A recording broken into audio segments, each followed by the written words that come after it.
किसी से सच्चा प्रेम होना शुद्धता और दिव्यता का प्रतीक है। जो कुछ भी हुआ है उसमें तेरा कोई योगदान नहीं है, इसलिए तुम्हारी सारी परेशानियां व्यर्थ हैं।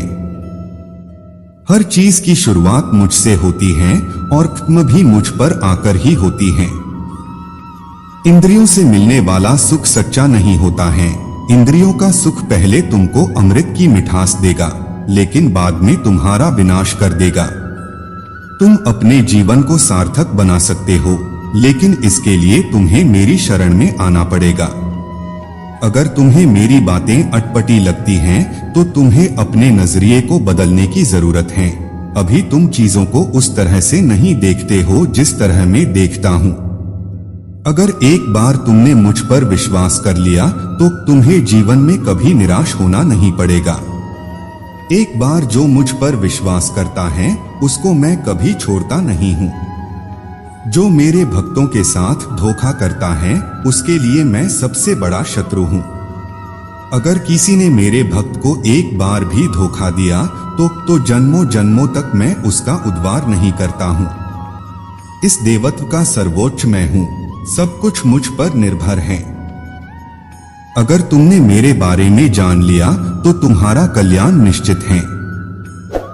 मैं हर दिल को एक मंदिर की तरह देखता हूँ। जो दिल जितना सुंदर होता है वहां मैं उतना ही अधिक ठहरता हूँ।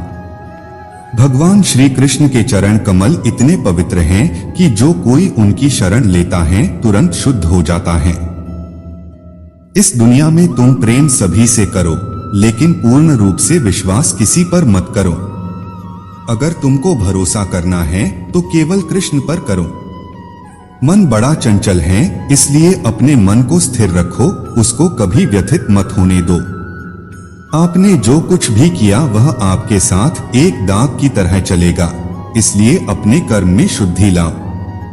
बुरे विचार मन को दुखी और परेशान कर सकते हैं, लेकिन जब आप कृष्ण में विश्वास करते हैं तो कृष्ण स्वयं आपकी सब परेशानियां दूर करने आते हैं। मैंने अभी तक तुम्हारे शरण में आने के प्रस्ताव को स्वीकार नहीं किया है, क्योंकि तुमने अभी तक पूर्ण रूप से समर्पण नहीं किया है। जब तुम शुरुआत करोगे तो स्वाभाविक रूप से तुमको असफलता मिल सकती है। कई बार तुमको गिरना भी पड़ सकता है, लेकिन इसका मतलब यह नहीं होना चाहिए कि तुम उस काम को करना छोड़ दो। एक समय आएगा जब तुम परिपूर्ण हो जाओगे और तुम्हारे सभी काम सफल हो जाएंगे। इस काम में मैं हमेशा तुम्हारे साथ खड़ा रहूंगा। मैं तुम्हारे हर छोटे बड़े कर्म में साथ दूंगा। तुम्हारा जो दिल करे उसको करो, लेकिन नम्रता और सरलता के साथ करना, अहंकार के साथ नहीं। एक उपहार तब शुद्ध होता है जब उसको सच्चे दिल से सही व्यक्ति को सही समय पर दिया जाता है और बदले में कोई दूसरी उम्मीद नहीं करते हैं।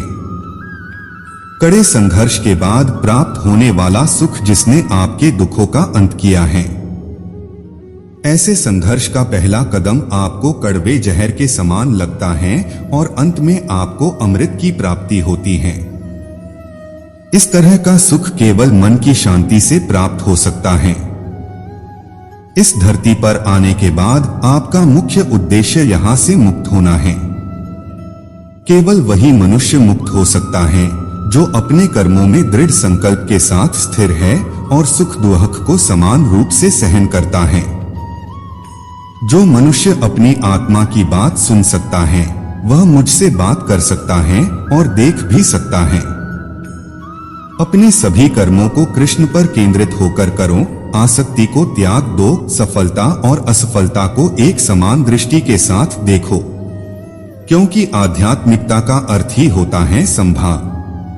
वह मनुष्य जिसने घृणा को त्याग दिया, जो सभी प्राणियों के साथ समान व्यवहार करता है, जो सुख दुख और दर्द पीड़ा से अप्रभावित है, जिसके अंदर करुणा भरी हुई है और मन शांत है, उसने सही मायने में मुझे प्राप्त कर लिया है। यही वह मनुष्य है जिसको मैं सबसे अधिक पसंद करता हूँ। इस विशाल संसार में तुमको केवल कर्म करने की छूट है। इसके अतिरिक्त फल की इच्छा और स्वार्थ सब निरर्थक हैं। ये सोचकर कभी किसी काम की शुरुआत मत करो कि इसका तुमको कोई फल मिलेगा। बिना किसी लालसा के कर्म करो। जो आदमी मुझे हर चीज में देखता है और मेरे होने के एहसास को अनुभव करता है, वह मेरा सच्चा भक्त है। ऐसे भक्तों से मुझे प्रेम है। इंद्रियों का काम ही है भटकना। जब कोई मनुष्य अपना मन उनके पीछे छोड़ देता है तो समझ लीजिए कि उसने छेद वाली नाव में सवारी शुरू कर दी है, जिसका डूबना तय है। ऐसा कोई नहीं है जिसका सदियों से अस्तित्व है, और ना ही ऐसा कोई है जिसका सदियों बाद अस्तित्व रहेगा। यहाँ कुछ स्थायी नहीं है। वह सभी चमकदार वस्तुओं में प्रकाश के स्रोत के रूप में स्थित हैं। वह सभी प्रकार के अंधकार से परे और अव्यक्त हैं।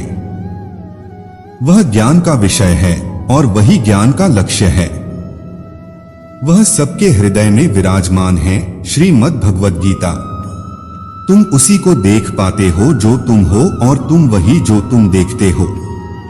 मैं सभी के घरों में निवास करता हूँ। मेरी ऊर्जा सभी जगह समान रूप से वितरित है। जो मुझे पहचान लेता है उसको मैं भक्ति रस प्रदान करता रहता हूँ। मैं सर्वनाश कर सकता हूँ। मेरे रुकने की वजह मेरे भक्त हैं। जिस दिन मेरे सभी भक्त मर जाएंगे मैं सर्वनाश कर दूंगा।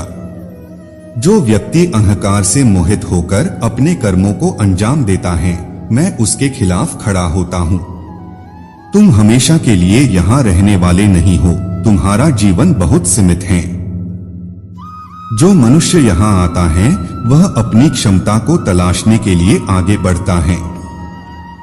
ये गलत नहीं है अगर तुम निस्वार्थ भाव से अपनी गति करते हो। स्वभाव के द्वारा निर्धारित कर्तव्य का पालन करने से कोई पाप नहीं होता है। हम वास्तव में कभी दुनिया का सामना करते ही नहीं हैं। यहाँ रहकर हम जो भी अनुभव करते हैं वे हमारी इंद्रियां हैं। तुम केवल अपने कर्म पर नियंत्रण कर सकते हैं। तुम्हारे कर्म के परिणाम का तुम दावा नहीं कर सकते। हारने का डर, असफलता का भय, कर्मों के साथ भावना जोड़ना सफलता की सबसे बड़ी बाधा है। ये विचार मन को अस्थिर कर आपकी क्षमता को लुटता है। कर्म किए जाओ, फल की चिंता मत करो। आत्मा अमर है, इसलिए मरने की चिंता मत करो। इस संसार में कुछ भी स्थायी नहीं है। नर्क के 3 द्वार हैं, काम, क्रोध और लोभ। मौन सबसे अच्छा उत्तर है किसी ऐसे व्यक्ति के लिए जो आपके शब्दों को महत्व नहीं देता। आत्मा का अंतिम लक्ष्य परमात्मा में मिल जाना होता है। धर्म केवल कर्म से होता है। कर्म के बिना धर्म की कोई परिभाषा ही नहीं है। अहंकार करने पर इंसान की प्रतिष्ठा, वंश, वैभव तीनों ही समाप्त हो जाते हैं। मैं सभी प्राणियों के हृदय में स्थित। मनुष्य कितना भी गोरा क्यों ना हो, परंतु उसकी परछाई सदैव काली होती है। मन की गतिविधियों, होश, श्वास और भावनाओं के माध्यम से भगवान की शक्ति सदा तुम्हारे साथ है। जीवन में आधे दुख इस वजह से आते हैं क्योंकि हमने उनसे आशाएं रखी जिनसे हमें नहीं रखनी चाहिए थी। श्री कृष्ण ने कहा है, अगर तुम्हें किसी ने दुखी किया है तो बुरा मत मानना। लोग उसी पेड़ पर पत्थर मारते हैं जिस पेड़ पर ज्यादा मीठे फल होते हैं। स्वार्थ से रिश्ते बनाने की कितनी भी कोशिश करें वो कभी नहीं बनते हैं, और प्रेम से बने रिश्तों को कितना भी तोड़ने की कोशिश करें वो कभी नहीं टूटते। आज की यह वीडियो आप सभी को कैसी लगी कमेंट में जरूर बताएं, और लाइक, शेयर एंड सब्सक्राइब